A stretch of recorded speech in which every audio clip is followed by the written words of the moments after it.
Nigeria, 2020. Part 1. A tense calm.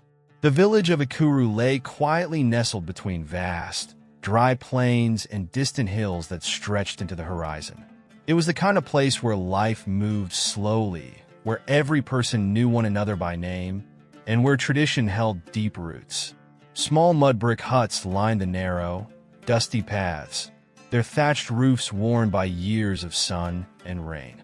The air was filled with the familiar sounds of everyday life, the distant clucking of chickens, the rhythmic pounding of grain by the village women, and the occasional bursts of laughter from children playing near the communal well. But on this particular day, there was an unsettling stillness that hung in the air, heavier than the usual humidity that blanketed the village. Adeola stood at the edge of the village, her eyes scanning the horizon. She was a slender young woman with sharp, striking features, her deep brown skin glowing in the fading light of the late afternoon. Her long braids, often neatly tied back, were loose today, a symbol of the unrest that mirrored the unease in her spirit. The golden light of the sun cast an almost surreal glow over the village, making everything appear calm and serene. Yet Adeola's heart raced with a quiet urgency. For weeks, whispers of attacks had spread like wildfire through the surrounding communities. The northern regions of Nigeria had become a battleground for extremist groups, and villages like Ikuru were caught in the crossfire. Christian villages were being targeted, attacked in the dead of night, their homes burned, and families displaced. Ikuru, though small and remote, had always been a place of refuge. But now, even this sacred sanctuary was under threat. The reports had reached their village only that morning. Word of approaching danger. Men armed with weapons were moving from village to village, destroying everything in their path. The villagers, once comforted by their isolation, now realized that they were no longer safe. There was no escape, no place to run. Adeola's mind raced with the weight of it all. Her thoughts flickered to her mother's soft voice, telling her stories of God's faithfulness, and her father's deep, resonant prayers that had always filled their home with hope. Today, though, hope seemed like a fragile thing, teetering on the edge of a knife. "Adeola," called a voice behind her. It was Kelechi, her father, his tall frame silhouetted against the backdrop of the setting sun. He was a man of few words, but his presence alone often brought a sense of calm. His face, usually stern and composed, was now etched with lines of worry that he made little effort to hide. "They're coming, aren't they?" Adeola's voice was soft, but the question hung heavy in the air between them. Kelechi nodded, his gaze distant. "The men are preparing. We have little to defend ourselves with, but we will stand." Adeola swallowed the lump in her throat. The men of the village were brave, no doubt, but they were few in number and had only old hunting rifles, machetes, and farming tools to defend themselves. The attackers, it was said, came with guns and fire, ruthless in their destruction. "We need more than weapons, Baba," Adeola said quietly, her voice filled with conviction. "We need God's protection." Her father placed a heavy hand on her shoulder, his grip firm but gentle. "We will pray, Adeola, but fear grips the hearts of our people. Even prayer feels fragile tonight." Adeola knew he was right. She had seen it in the eyes of the villagers, the fear, the uncertainty, the doubt creeping in like a shadow. But Adeola's faith had always been strong. She had grown up with stories of God's miracles, of his unwavering protection. And now, more than ever, she believed that God would not abandon them. "I'll gather the people," she said firmly, her resolve strengthening with each word. "We must pray together, Baba. We need to ask for a miracle." Kelechi hesitated for a moment, then nodded. "Go, Adeola. I will help you gather them." As Adeola walked back into the heart of the village, the sky above began to darken, the sun's final rays sinking below the horizon. The soft glow of evening lanterns began to flicker to life, casting long shadows across the ground. But even the light of the lanterns could not chase away the sense of impending doom that clung to the village like a suffocating blanket. She passed by families huddled in their homes. The doors of their huts closed tightly, as if they could shut out the terror that was soon to come.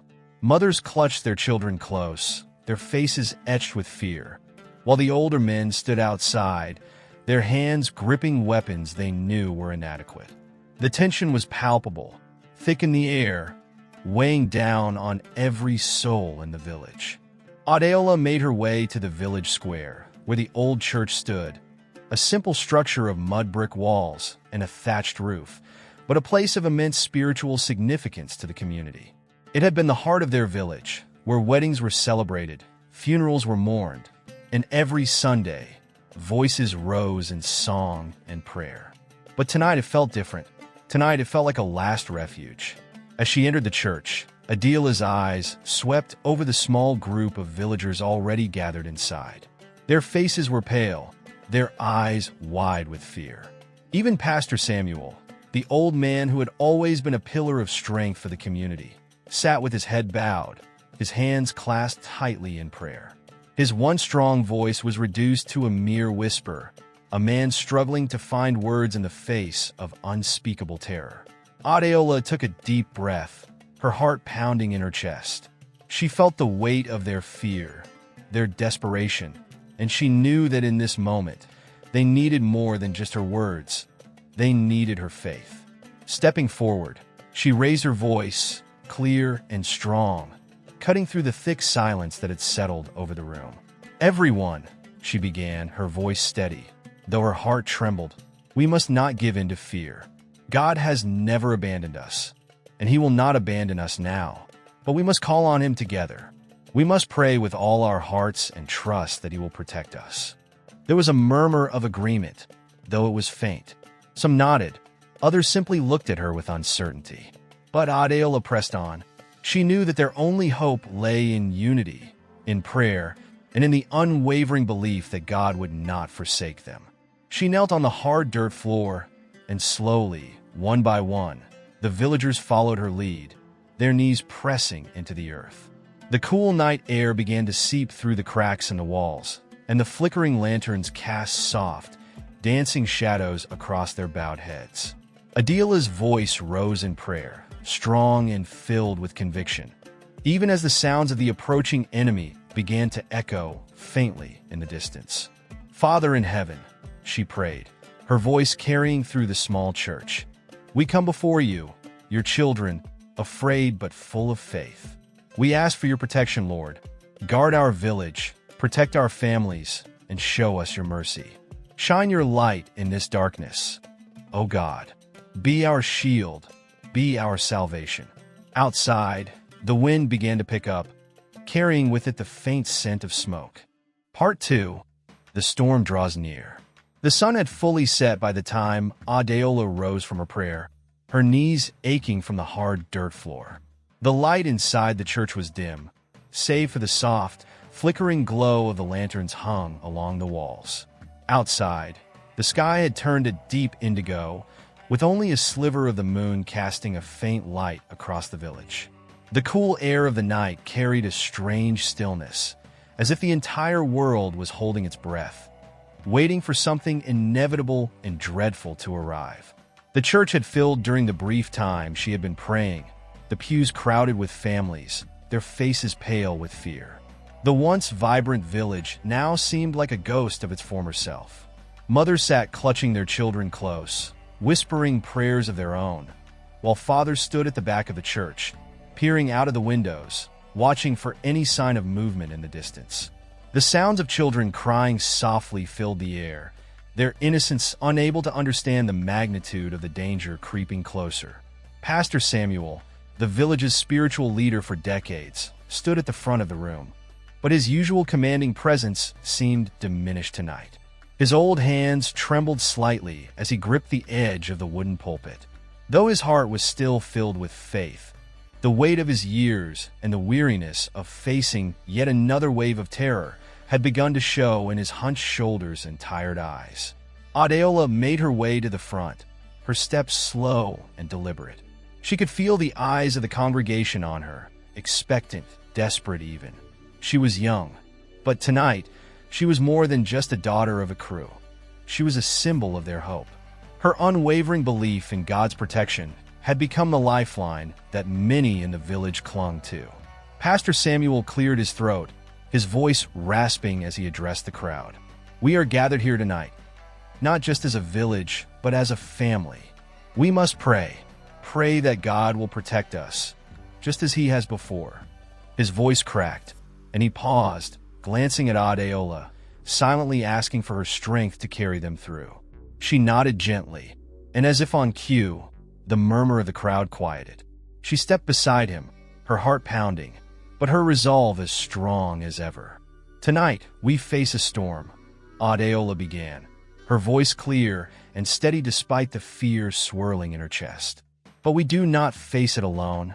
God is with us. His hand has shielded us before, and he will shield us again. But we must come together as one, in faith." The villagers shifted in their seats, some bowing their heads in silent prayer, others clutching rosaries or small crosses tightly in their hands. The air was thick with tension, but also with a growing sense of unity. Adela's words sparked something within them, a shared belief that despite the horrors awaiting outside, there was still hope to be found within the walls of that humble church. As Adeola spoke, Kelechi, her father, entered the church quietly from the rear. His face was set in a grim expression, but his eyes locked on Adeola, filled with pride for the courage his daughter showed. He carried with him an old hunting rifle, a relic passed down from his grandfather, though it offered little comfort in the face of the weapons their enemies carried. Nevertheless, he stood tall, his back straight, ready to protect his people by any means necessary. From his position at the back of the room, Kelechi could hear the low rumble of distant engines, faint but unmistakable. The sound sent a shiver down his spine, but he did not move, nor did he let his fear show. He glanced over at the other men who had gathered near him, some armed with makeshift weapons, others with little more than their bare hands. They exchanged nervous glances, but their resolve remained strong. They had no other choice. Adeola continued, her voice rising in strength as she led the congregation in prayer. "Father, we come before you in humility and in faith. We ask for your protection over this village, over every family here tonight. We ask for your light to shine upon us, to drive away the darkness that seeks to consume us." As the prayer washed over the room, the tension seemed to ease slightly, as though the very act of praying together gave the villagers strength. Heads bowed, voices low, the people of Ikuru poured their hearts out to God, asking for the one thing they could not give themselves: protection. Outside, the wind began to pick up, carrying with it the faint scent of smoke from nearby fires, evidence of villages that had already fallen to the attackers.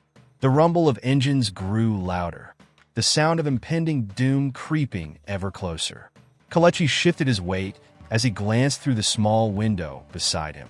The darkness of the night was nearly complete, broken only by the occasional flicker of movement in the distance. He knew what it was: the attackers, drawing nearer with each passing minute.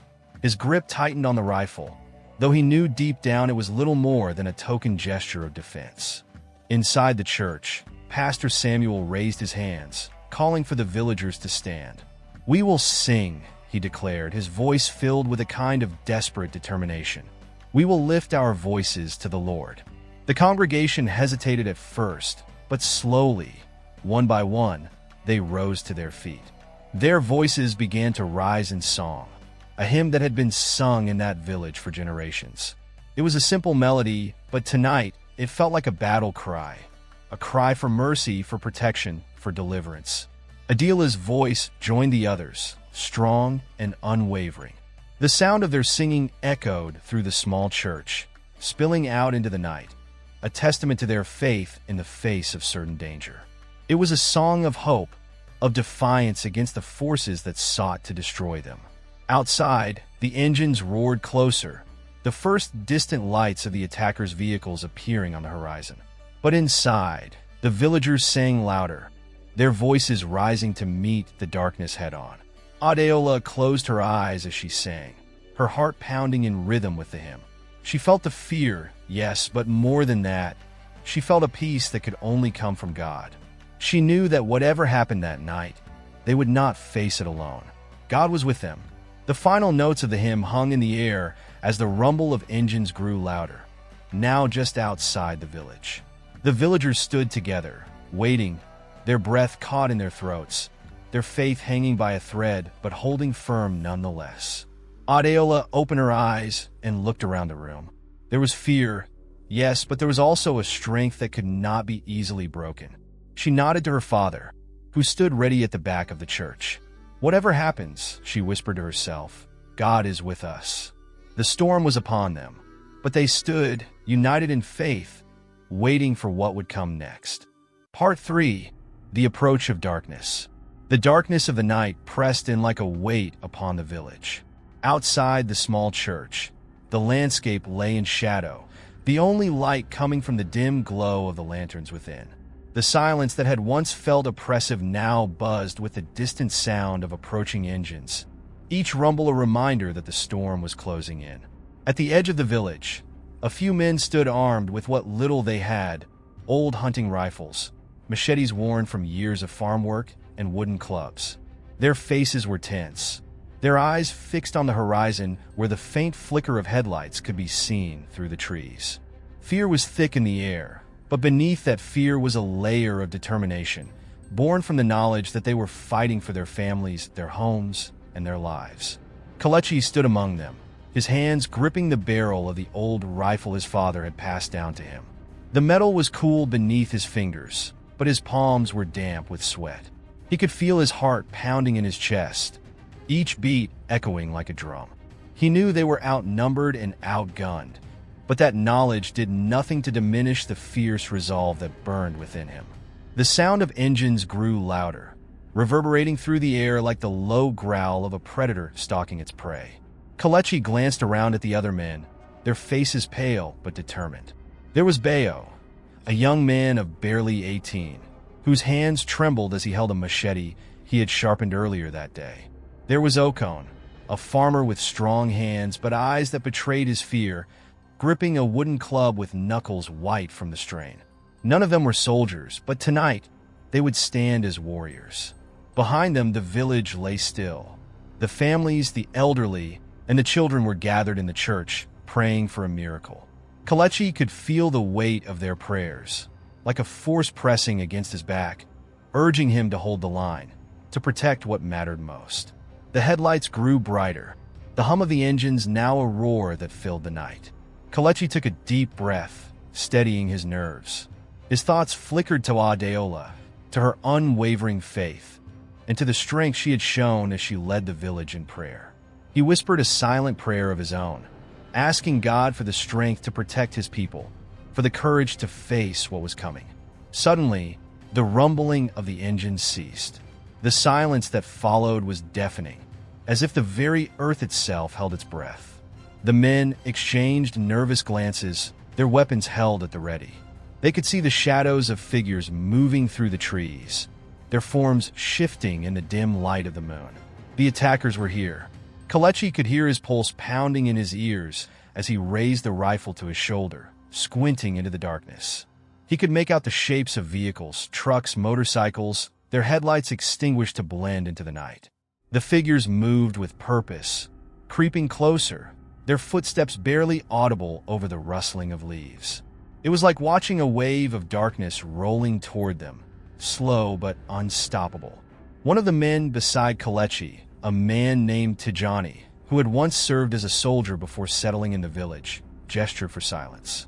He was the most experienced among them, his eyes sharp and calculating. Tijani's hand rested on the hilt of a machete strapped to his waist, his body tense, like a predator waiting for the right moment to strike. "They're testing us," Tijani whispered, barely audible.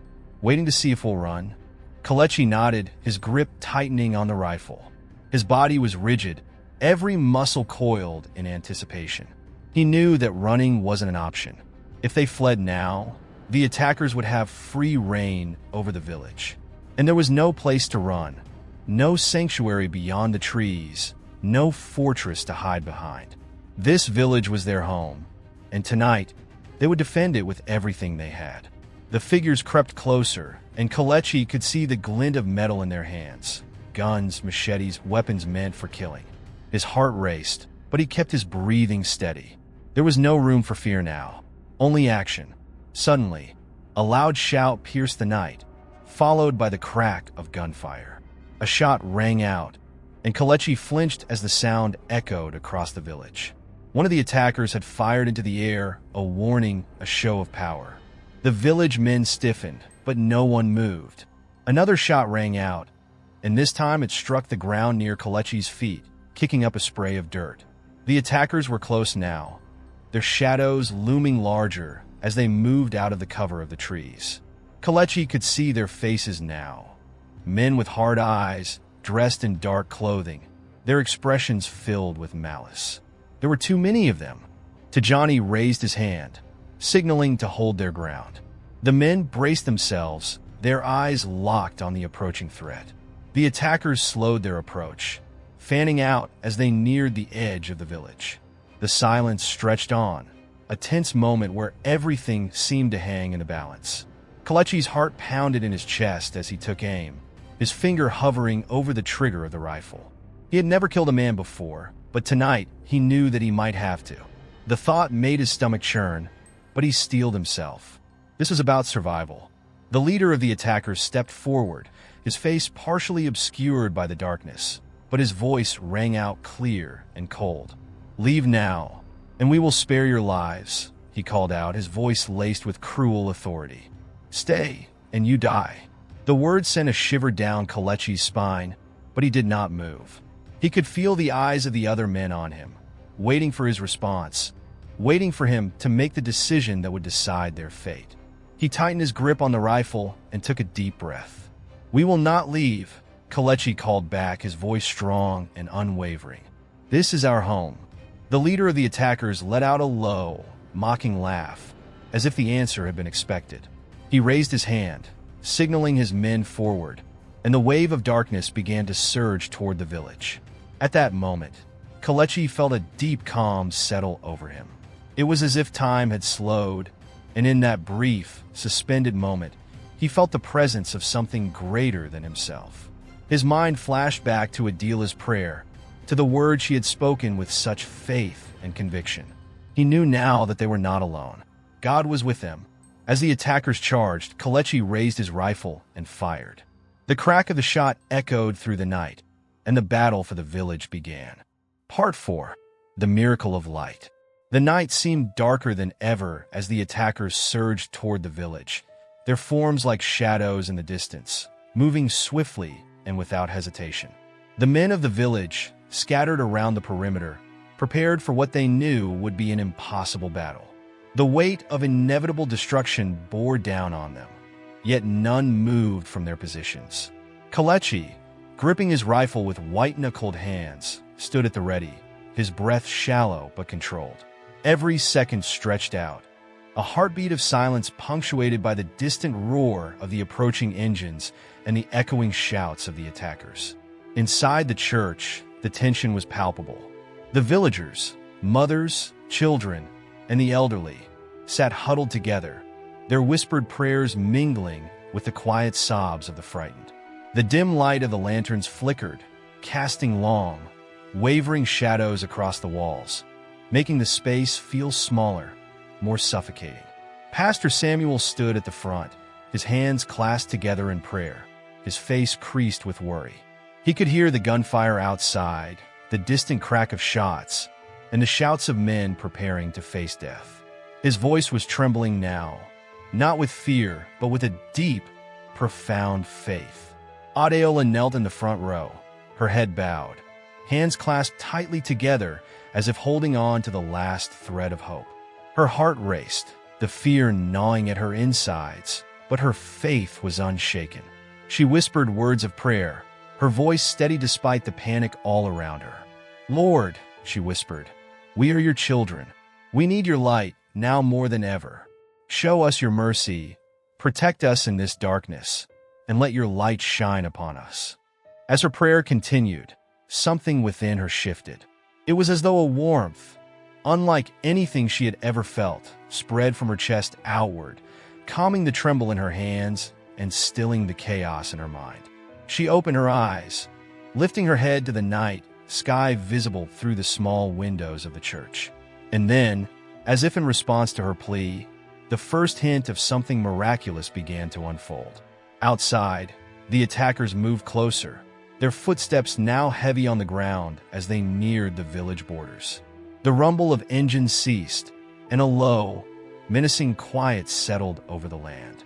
The attackers, confident in their numbers and their weapons, advanced with the knowledge that victory was certain. Kalechi could see them now, the outlines of their faces, hard and determined, their weapons gleaming in the faint light. Suddenly, as if the very heavens had been torn open, a brilliant, blinding light filled the sky above the village. It was not the harsh, flickering light of a fire, nor the artificial glare of a man-made source. This light was pure, radiant, and ethereal. It spread out in all directions, illuminating every corner of the village, casting away the shadows and bathing everything in a glow so bright it was almost impossible to comprehend. Kalechi gasped, his rifle lowering slightly as he shielded his eyes from the intense brightness. Around him, the other men stared in disbelief, their mouths agape, their weapons forgotten in the face of this sudden, otherworldly phenomenon. The light was unlike anything they had ever seen, its brilliance not only blinding but also calming, as though it carried with it a peace that seeped into their very souls. The attackers, who had been so confident moments before, now faltered. They halted in their tracks, their expressions of grim determination replaced with confusion and fear. Some shouted orders, others hesitated, unsure of what to make of this incredible sight. The leader of the attackers, who had been at the front, raised his arm to shield his face, squinting into the light. He took a few steps back, his voice uncertain as he barked commands to his men. "What is this?" one of the attackers shouted, his voice trembling with fear. "It's a trick. It has to be." Another yelled, though his voice lacked conviction. But no matter how much they tried to rationalize what they were seeing, it was clear that something extraordinary was happening. The light intensified, growing brighter and brighter, until it seemed to envelop the entire village in a protective glow. The attackers, once so eager to destroy, now found themselves paralyzed, unable to move forward. Inside the church, the villagers had fallen silent. The flickering lanterns had been outshone by the brilliance outside, and the once fearful faces now reflected awe and disbelief. Adeola, still on her knees, felt tears welling up in her eyes, not from fear, but from the overwhelming sense of peace that filled her heart. She knew, without a doubt, that this was the answer to their prayers. God's light had come to protect them. Pastor Samuel, overcome with emotion, raised his hands toward the sky, his voice breaking as he cried out, "The Lord is with us. He has heard our cries." The villagers, still stunned by the light, slowly began to stand, their fear replaced with wonder. They looked to Adeola, who remained kneeling, her hands lifted in silent praise, her face bathed in a radiant glow. For the first time in what felt like hours, there was no sound of panic, no cries of fear, only the quiet reverence of those who had witnessed a miracle. Outside, the attackers began to retreat. Some ran without looking back, their weapons discarded in their haste to escape the overwhelming brilliance. Others fell to their knees, dropping their rifles and machetes as they stared up at the sky in disbelief. The leader, who had once commanded his men with such certainty, now stood frozen, his face pale and his hands shaking. He looked around, seeing his men scatter in all directions, and for the first time, he felt the weight of true fear pressing down on him. "We have to go," one of his men urged, pulling at his arm. "This is not of this world." The leader hesitated, his pride battling with the instinct to flee. But even he could not deny what was happening. With a final glance at the village, now glowing with an unearthly light, he turned and ran, disappearing into the night along with the rest of his men. Kalechi watched in stunned silence as the attackers vanished into the darkness. His rifle hung loosely in his hands, forgotten in the wake of the miracle that had just unfolded before him. Around him, the other men began to lower their weapons, their faces a mixture of shock, relief, and awe. No words were spoken, for there were none that could capture the enormity of what had just taken place. The light remained for a few more moments, steady and unwavering, as if watching over the village one last time before slowly beginning to fade. As it dimmed, the night once again reclaimed its place, but the darkness felt different now, less threatening, less overwhelming. The village, though still shrouded in night, was filled with a peace that had not been there before. Kelechi exhaled, a breath he hadn't realized he'd been holding. He turned and began walking back toward the church, his steps slow and deliberate. His heart, once filled with fear and dread, now overflowed with gratitude and wonder.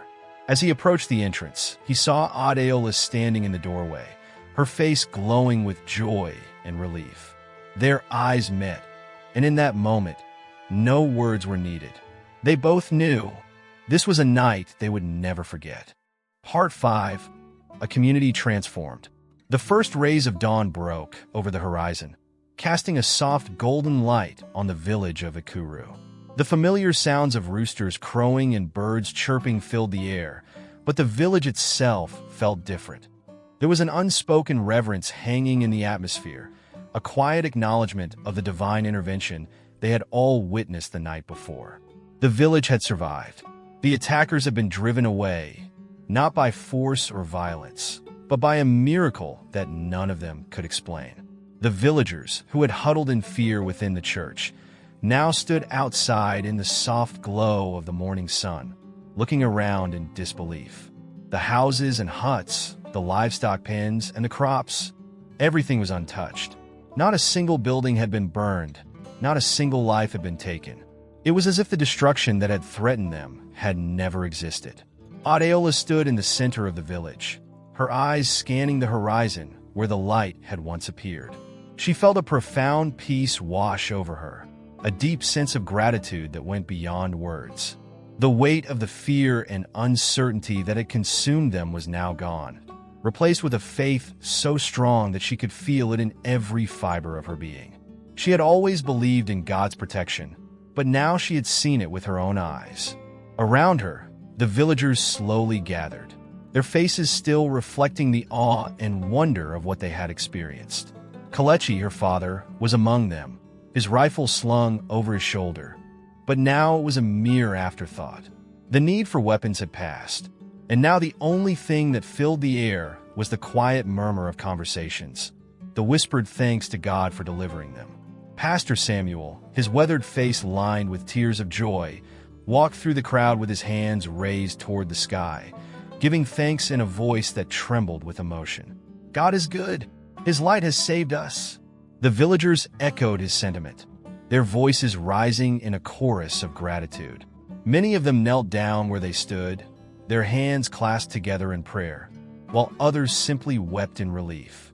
The weight of survival, of having lived through what should have been certain death, was too much for some to bear in silence. Adeola, watching this scene unfold, felt her heart swell with pride. Not for herself, but for her people, for their resilience, their faith, and their courage in the face of such overwhelming odds. She knew that last night's miracle was not just about survival. It was a testament to the power of unity, of prayer, and of a community bound together by their trust in God. As the morning light grew brighter, the village began to come alive once again. Women moved to gather water from the well, their steps lighter than they had been in weeks. Children, who had clung to their mothers in fear the night before, now ran through the streets with laughter, as though the danger had never existed. The men, including Kelechi, stood in small groups, talking in hushed tones about the attackers, about the way they had fled in terror when the light appeared. It was a story that would be told for generations. But despite the relief, there was still an air of mystery lingering over the village. The light, so bright and powerful, had disappeared as quickly as it had come, leaving behind no trace, no explanation. It was a phenomenon that the villagers couldn't fully comprehend, but they didn't need to. To them, it was a gift from God, a sign that he had not only heard their prayers, but had responded in a way that left no room for doubt. Later that day, a group of local authorities arrived to investigate the reports of an attack. They had been sent by nearby villages who had heard the sounds of gunfire and had feared the worst. The officials, dressed in dark uniforms, walked through the village with stern faces, expecting to find destruction and chaos. But instead, they were greeted with a scene of peace, of life continuing as normal. One of the officers, a tall man with graying hair, approached Pastor Samuel, his brow furrowed in confusion. "We received reports of an attack here last night," he said, his voice laced with disbelief. "But everything seems untouched." "What happened?" Pastor Samuel smiled, his face glowing with the joy that had filled him since the light appeared. "The Lord protected us," he said simply, his eyes shining with conviction. "He sent his light to drive away the darkness." The officer exchanged glances with his colleagues, unsure of how to respond. They had come prepared to document damage, to offer aid to the wounded, but there was none of that here. There were no burned homes, no injured villagers, no signs of a battle at all. Only the quiet serenity of a village that had, by all accounts, faced destruction and been delivered from it. Adeola, standing nearby, listened to the exchange and smiled. She knew that the officials would never understand what had happened here. To them, it would remain an unsolved mystery, a strange anomaly with no logical explanation. But to her, and to the rest of the village, it was a miracle, one that required no explanation other than faith. The sun climbed higher in the sky, and the village settled back into its normal rhythm. But there was something different now, something intangible yet powerful. The fear that had once gripped them was gone, replaced with a quiet strength that came from knowing they were watched over, protected by a power greater than any they had ever known. In the days and weeks that followed, word of the miracle spread to neighboring villages. People came from far and wide to hear the story, to see the village where God's light had appeared. Some came out of curiosity, others out of a deep longing for hope in their own lives. And as they listened to the tale, as they stood in the very place where the light had shone, they, too, felt a stirring of faith within their hearts. Adeola became something of a quiet leader in the village, though she never sought the title. Her faith, which had always been strong, now served as a beacon for others. She led prayers in the church, visited families who had been shaken by the events of that night, and always reminded them that it was their faith, their unity, that had called forth the miracle. One evening, weeks after the attack, Adeola stood at the edge of the village once again, her eyes fixed on the horizon where the light had first appeared. The sky was painted with the colors of the setting sun, and the air was calm, peaceful. She whispered a prayer of thanks, not just for the miracle, but for the strength it had given her people. As she turned to walk back toward the village, she paused for a moment, listening to the sounds of life around her, the laughter of children, the soft hum of voices, the distant call of a bird in the trees. It was a sound she had almost feared she would never hear again. But now, it was the sound of survival, of hope renewed. And though the miracle of the light would fade into the stories of the past, the faith that had saved them that night would live on in their hearts forever. If this story moved you, please leave a comment below to share your thoughts and experiences.